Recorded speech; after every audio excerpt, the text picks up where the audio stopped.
அனுதாபங்களை தெரிவித்துக் கொண்டு இந்த வருகை தந்திருக்கும் அனைவருக்கும் வணக்கத்தை தெரிவித்துக் கொள்கிறேன்.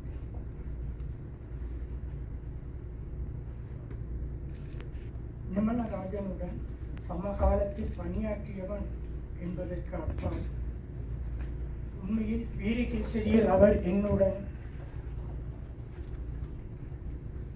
இணைந்து பணியாற்றியது மாத்திரமல்ல, தமிழ் தேசியத்திற்கான பயணத்தில் நாம் இருவரும் ஒரு இலக்கு நோக்கி பயணித்தவர்கள் என்பதை இங்கு பதிவு செய்ய விரும்புகின்றேன்.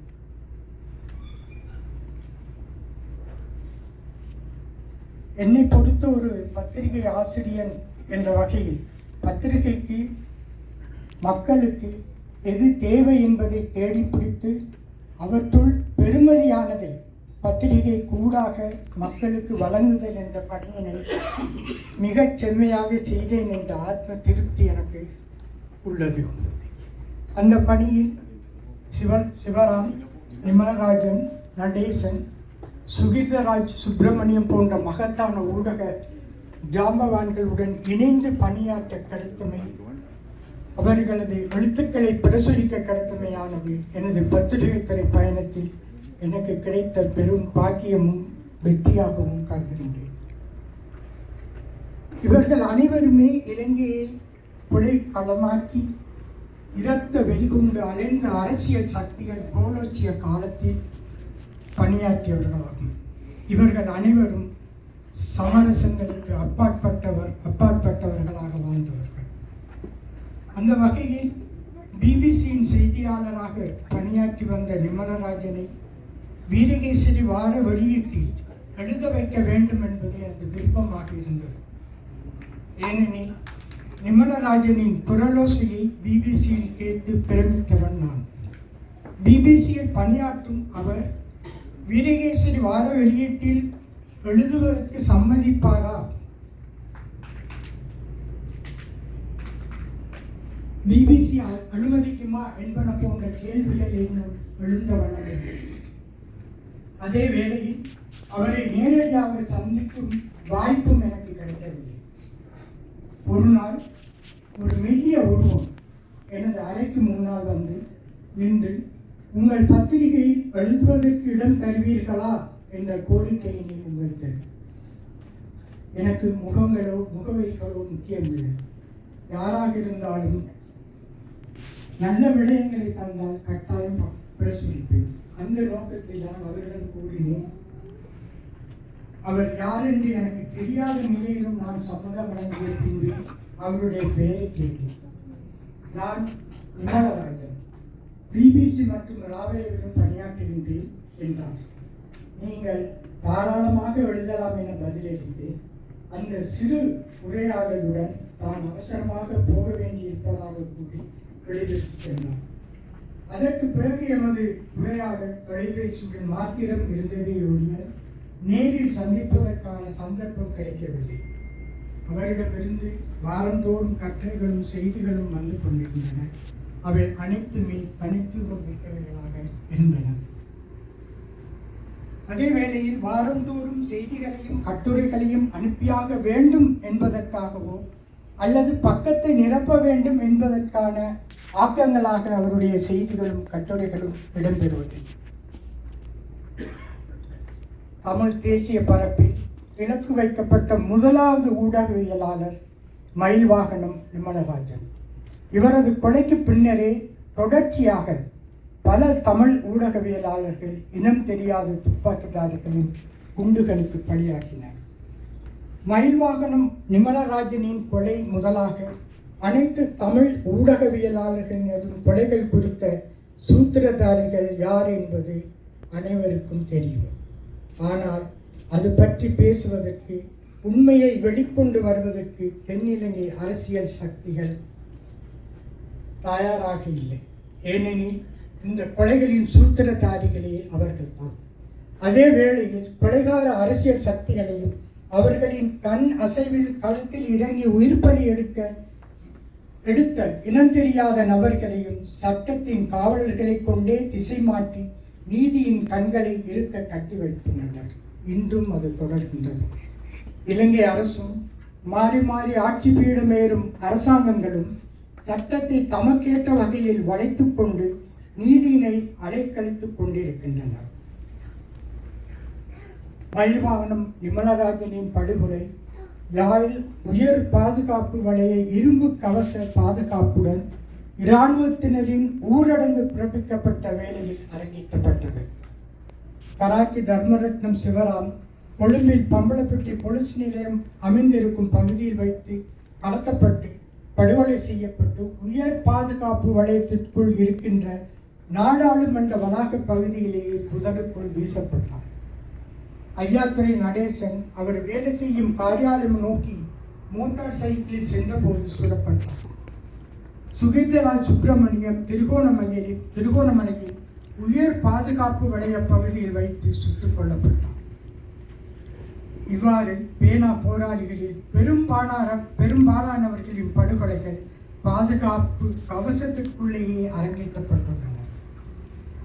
இலங்கை ஊடகவியலாளர்கள் கொலை என்ற இந்த நூல்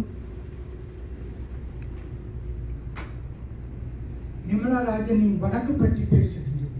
இந்த நூலில் மயில்வாகனம் நிமலராஜனின் கொலை தொடர்பாக இராணுவம் மற்றும் போலீஸ் தரப்புகள் எவ்வாறு அலட்சியமாக செயல்பட்டு காலத்தை இழுத்தடித்தன என்பதை வெளிச்சம் போட்டு காட்டியுள்ளன.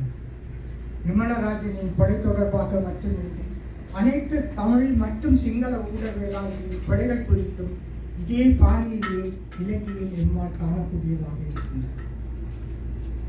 1981 முதல் 2015 ஆண்டு வரை 117 ஊடகவியலாளர்கள் கொல்லப்பட்டும் காணாமல் ஆக்கப்பட்டும் உள்ளனர் என்று இலங்கையின் முன்னாள் நாடாளுமன்ற உறுப்பினர் முன்னாள் சபாநாயகருமான கரு ஜெயசூரிய கொழும்பில் நடைபெற்ற சமூக நீதிக்கான தேசிய இயக்கம் ஏற்பாடு செய்திருந்த ஊடகவியலாளர்களை நினைவு கூறும் நிகழ்வில் குறிப்பிட்டார்.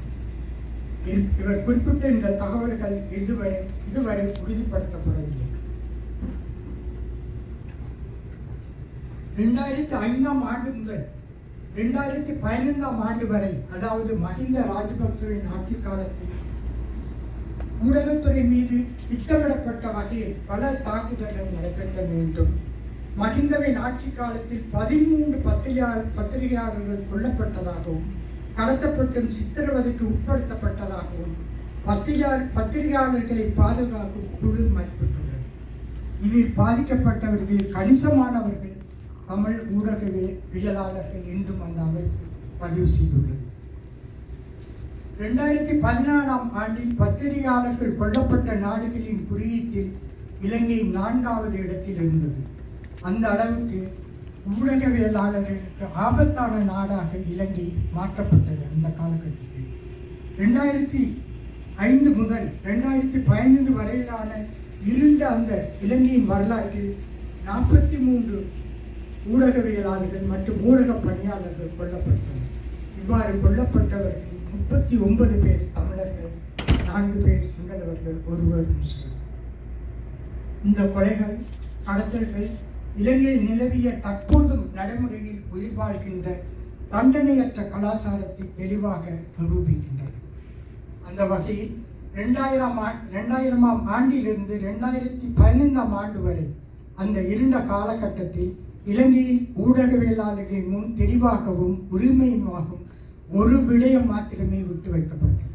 அதாவது, உயிருடன் இருக்க விருப்பமா இல்லையா என்பதுதான் அந்த தெரிவு.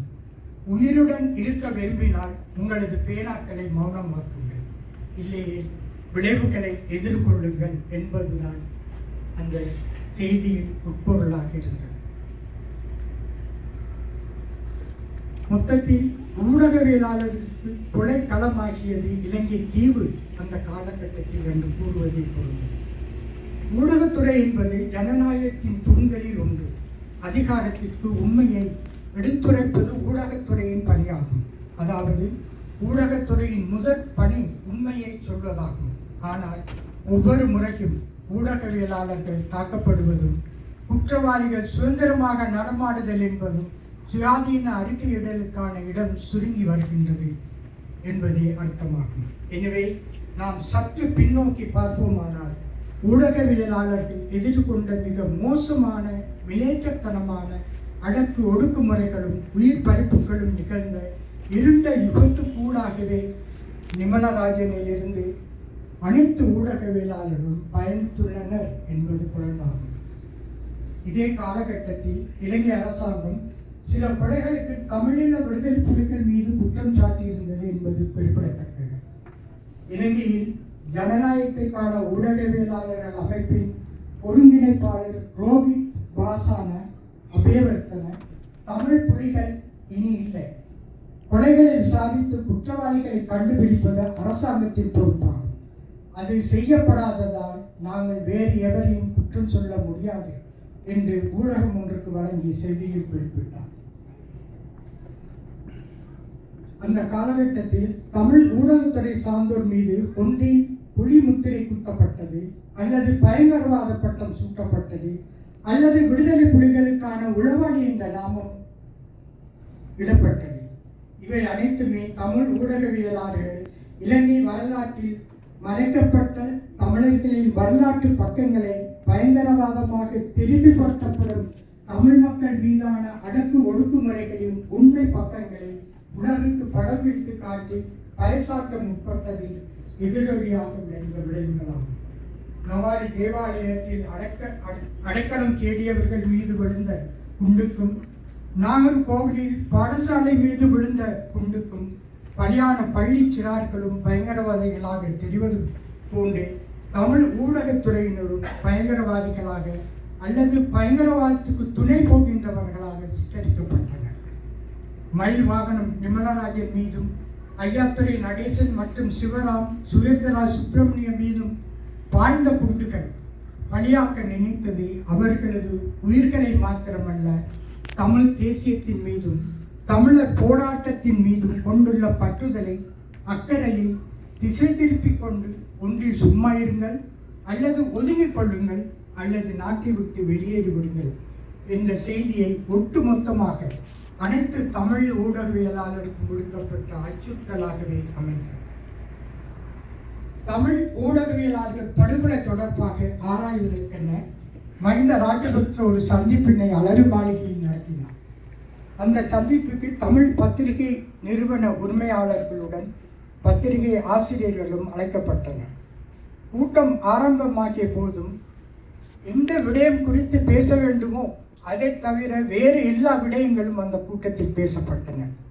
எனது அருகில் அமர்ந்திருந்த தினக்குரல் அதிபர் மறைந்த SP சாமி அவர்கள் என்னை என்ன திசைவாரி போகின்றது, நீங்கள் தொடங்குங்கள் என்று எண்ணி கேட்டார். பின் அவரே தமிழ் பத்திரிகையாளர்கள் மீதான கெடுபிடிகள், கொலைகள் குறித்து நினைவூட்டி பேசினார். மஹிந்த ராஜபக்ச அது குறித்து விசாரணைகள் நடைபெறுவதாக குறிப்பிட்டார். கூட்டத்தில் மீண்டும் அமைதி நிலவியது. யாரும் பேசுவதற்கு முன்வரவில்லை.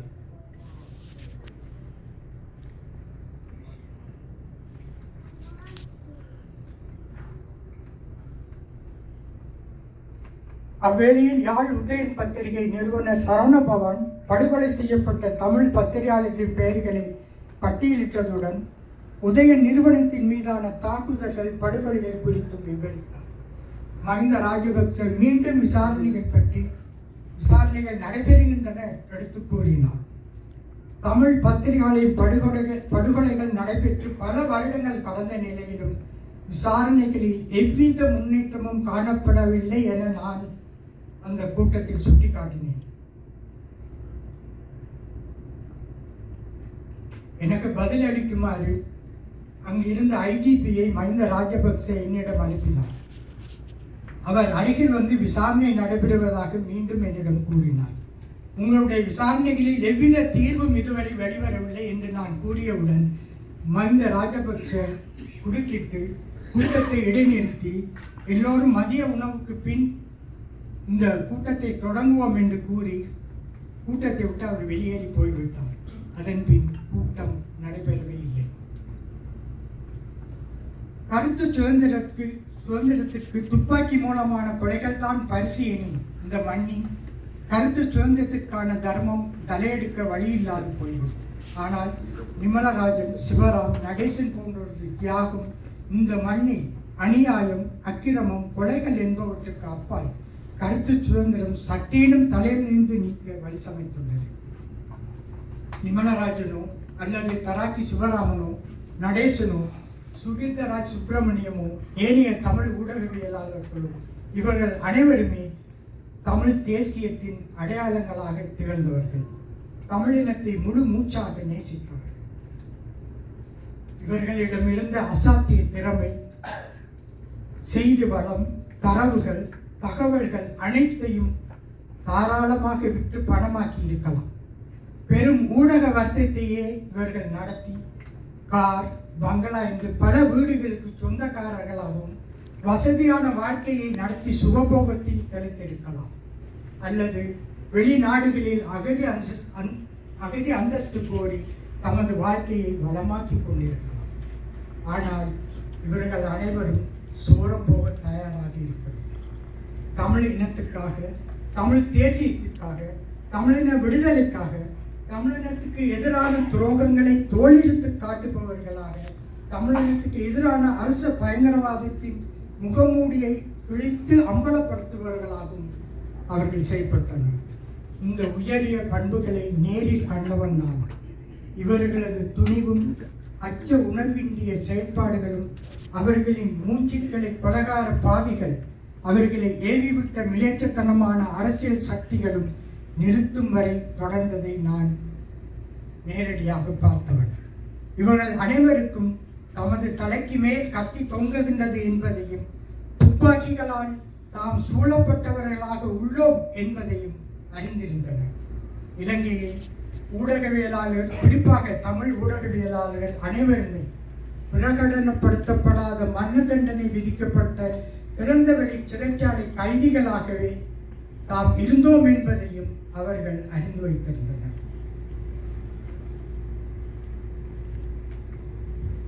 ஒரு பத்திரிகை ஆசிரியர் என்பவர் வளவாளர்களை தேடிக்கொள்வதிலும் அவர்களிடமிருந்து தனித்துவமான விடயங்களை பெற்றுக் கொள்வதிலுமே அந்த பத்திரிகைப்படியும் ஆசிரியர்களும் வெற்றி தங்கியுள்ளது. அதே வேளையில் அவர்களின் பாதுகாப்பில் கவனம் செலுத்துவதை பத்திரிகை ஆசிரியரது கடமையாகும். பத்திரிகையின் பாதுகாப்பு விடயத்தில் நான் எப்பொழுதும் கவனமாக இருந்துள்ளேன். அவர்கள் அனுப்புகின்ற செய்திகள் அல்லது கட்டுரைகள் சம்பந்தப்பட்டவருக்கு பாதகமான விளைவுகளை ஏற்படுத்தும் என கண்டால் அவர்களுடன் கதைத்து ஒரு புனை பெயர்களுக்குள் அவர்களின் சம்மதத்துடன் பிரசுரிப்பேன். சம்பந்தப்பட்டவர்களின் பெயர் வெளிவராமல் நான் பார்த்துக் கொள்வேன். தனிப்பட்ட பாதுகாப்பிற்காக நானே இந்த ஏற்பாட்டை செய்திருந்தேன்.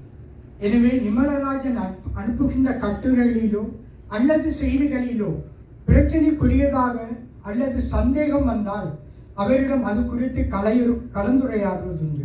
அத்துடன் நிமலராஜனிடம் மாத்திரமல்ல, அனைத்து ஊடகவியலாளர்களிடம் பாதுகாப்பு குறித்து நான் கலந்துரையாடியுள்ளேன். இப்பொழுதுதான் எனக்கு தெரியும் இந்த நிவேதா பெயர், அந்த புனைப்பெயரில் ஒரு சர்ச்சைக்குரிய கட்டுரைகளை நான் பிரசுரித்துள்ளேன் என்பதை இங்கு நான் பதிவு செய்ய விரும்புகிறேன். சிவராமின் கட்டுரைகள் பெரும்பாலும் சர்ச்சைக்குரியதாக இருப்பதுண்டு. அவ்வேளையில் அவர் என்னை தனிப்பட்ட முறையில் எச்சரிப்பதுண்டு. அவரது எச்சரிப்புகளும் சிவராமின் எழுத்துக்கள் முழுமையாக பிரசுரிக்கப்பட்டவர்கள். அதாவது தன்னுடைய பாதுகாப்புக்கு அப்பா என்னுடைய தனிப்பட்ட பாதுகாப்பு குறித்து நண்பர் சிவராம் அதிக அக்கறை எடுத்துக்கொண்டார். அதற்கும் அப்பா வீரகேசரி வாசகர்களின் கடிதங்கள், தொலைபேசி அழைப்புகளில் எனது பாதுகாப்பு குறித்த அக்கறை கரிசனை இருந்தது.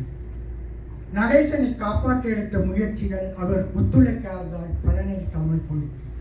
அவர் சுடுபடுவதற்கு 2 கிழமைக்கு முதல் அவர் என்னை வந்து சந்தித்த பொழுது நான் வெளிப்படையாக கூறுகின்றேன், அவரது முகத்தில் சவக்கலை தெரிந்தது. நான் அவரிடம் கூறினேன், மட்டக்களப்புக்கு போகாது, இங்கே இரு, நான் வீரகேசரி மேனேஜ்மெண்டோட காலத்தில் நான் இங்கு வேலைக்கு இருக்கிறேன், கொஞ்ச காலத்துக்கு இங்கு வேலை செய்யும் என்று கூற சரியென்று கூற இடையில் திடீரென்று காணாமல் போய்விட்டார். பிறகு வெளிக்கந்தையிலிருந்து எனக்கு தொலைபேசி அழைப்பு, உங்களுடைய நண்பன் அம்பையாவை சுட்டு விட்டார்கள், அம்பையாவுடைய பல்கலைக்கழக சக மாணவன் தான், பல்கலைக்கழக சக மாணவன் அவரை சுட்டுவிட்டார்கள் என்றார். அந்த அதிர்ச்சியான செய்திக்குள்ளும் நான் அவரை கொழும்புக்கு வரமாறுதான் கூறினேன். ஆனால் அவர் வரவில்லை. போல் 2 கிழமைக்கு அவர் சுடப்பட்டார்.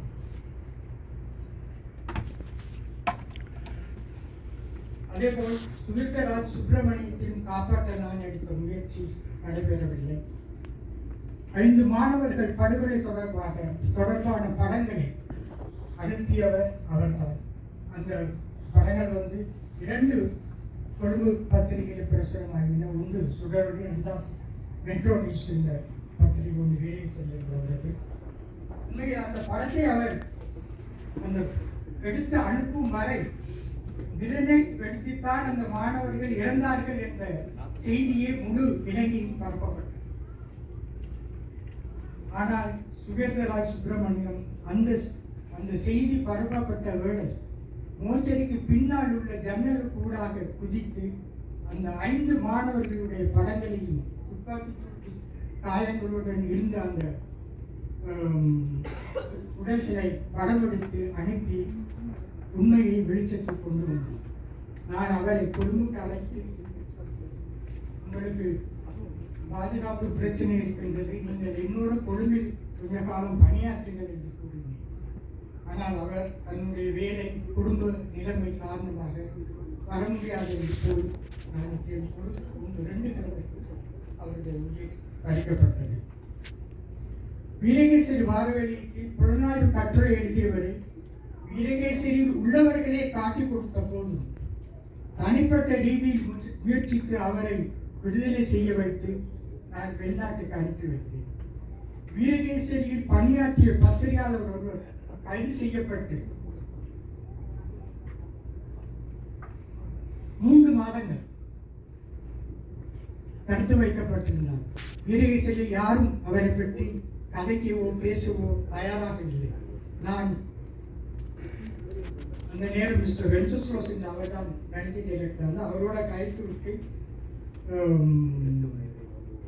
மாமனிதர் மார்க் பொன்னம்பலத்திடம் போய் அந்த கேஸை எடுத்து செய்யுமாறு கேட்டு அவர் வீரகேசரி விரும்பினால் நான் செய்கிறேன் என்றார். அதே வேளையில் நான் வேறொரு வழியாக ஒருவரை அனுப்பி அந்த அவரை விடுதலை செய்ய வைத்தேன். நான் எப்பொழுதுமே ஊடகவியலாளரின் பக்கமே நின்றுள்ளேன். ஒரு உண்மையை இந்த இடத்தில் உடைத்து கூறுகின்றேன். தமிழ் தேசியத்திற்கு எதிரான சக்திமிக்க சக்தி ஒன்று வீரகேசரிக்குள்ளேயே செயல்பட்டுக் கொண்டிருந்தது. இது ஒரு சிறு குழுவாக இருந்த போதும் மிகவும் சக்தி மிக்கதாக இருந்தது. இந்த குழுவுடன் வெளியில் உள்ள ஊடக சக்திகளும் இணைந்து கொண்டன. இவர்கள் மலையகத்தைச் சேர்ந்தவர்களோ அல்லது கிழக்கு மாகாணத்தைச் சேர்ந்தவர்களோ அல்ல, வடபகுதியைச் சேர்ந்தவர்கள் தான் இவர்கள் என்பது உங்களுக்கு ஆச்சரியமான செய்தியாக இருக்கலாம். சிவராமின் கட்டுரைகளை பிரசுரிப்பதில் பல்வேறு நெருக்குவாரங்களை சந்திக்க வேண்டியது. பல கோணங்களில் இருந்து மேற்கொள்ளப்பட்ட நெருக்குவாரங்கள் நான் எதிர்பார்த்த ஒன்றாகும். ஆனால் தமிழ் ஊடகத்துறையினரின் கெடுபிடிகள், கழுத்தறுப்புகள் அவ்வேளையில் என்னால் ஜீரணிக்க முடியவில்லை. குறிப்பாக காழ்ப்புணர்ச்சி காரணமாகவும் பல செல்வாக்கு படைத்த சக்திகளின் பின்புலத்திலும் நின்று சிவராமின் எழுத்துக்களை மாத்திரமல்ல, அனைத்து ஊடகவியலாளர்களின் எழுத்துக்களையும் தடுத்துவிட மீண்டனர். சில சமயங்களில் சிவராமை கேவலப்படுத்தி கூட பேசியிருக்கின்றனர். ஆனால் அவர் அதெல்லாம் பொருட்படுத்தாது தனது பணியினை மேற்கொண்டார். அதற்கு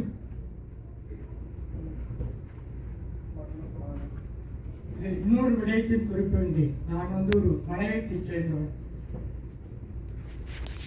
மலையத்தோனை ஆசிரியராக்கினால் வீரகேசரி விற்பனையாகாது என்று இந்த சக்தியில் ஒரு பரப்புரையை பரப்பினர். இதற்கு மத்தியில் வீரகேசரி வீட்டிலே பொருட்படுத்தி ஒரு குறுகிய காலத்தில் லட்சத்துக்கு மேல் அதன் விற்பனையை உயர்த்தினார். போருக்கு முந்தைய எனது பத்திரிகை பயணம் நெருக்கடிகளையும் சோதனைகளையும் மரண அச்சுறுத்தல்களையும் விடுத்த போதும் அவற்றிலிருந்து மீண்டெழுந்த எனக்கு போருக்கு பிந்தைய சமாதான காலம் சவாலாகவே இருந்தது. எனது பத்திரிகை துறை வாழ்க்கையை புரட்டி போட்டு திசை மாற்றிவிட்டது. அதான் உங்கள் முன்னாடி வந்து நிற்கின்றேன். போராட்ட களமாக மாறிவிட்ட எனது ஊடகத்துறை பயணத்தில் இவர்களை சந்தித்தே ஆக வேண்டும் என்பதே எனது விதி. இந்த வழியாக நினைத்து மூளைக்கு முடங்கி கிடைக்கவில்லை. இந்த வழிகளை விட மிக மோசமான வழியாக என்னுடைய இருப்பது சக பத்திரிகையாளர்களை இழந்ததுதான். என்னுடன் பணியாற்றிய நிமலராஜன், நடேசன், சூரிதர சுப்பிரமணியம், பராக்கி சிவராமன் ஒருவர் பின் ஒருவராக மண்ணில் சாய்க்கப்பட்ட போது என்னுள் எழுந்த அழுகுரல், சோகம், துக்கம், வலி இவை அனைத்தையும் இன்று வரை நான் சுமந்து நிற்கின்றேன். இவர்கள் அனைவரும் வீரகேசரி என்னால் இணைக்கப்பட்டு என்னுடன் பயணித்தவர்கள், தமிழ் இனத்தை, தமிழ் தேசியத்தை நேசித்தவர்கள். இவர்களினதும் மற்றும் அனைத்து ஊடகவியலாளர்களினதும் ஆத்மா சாந்தி அடைய இறைவனின் நன்றி.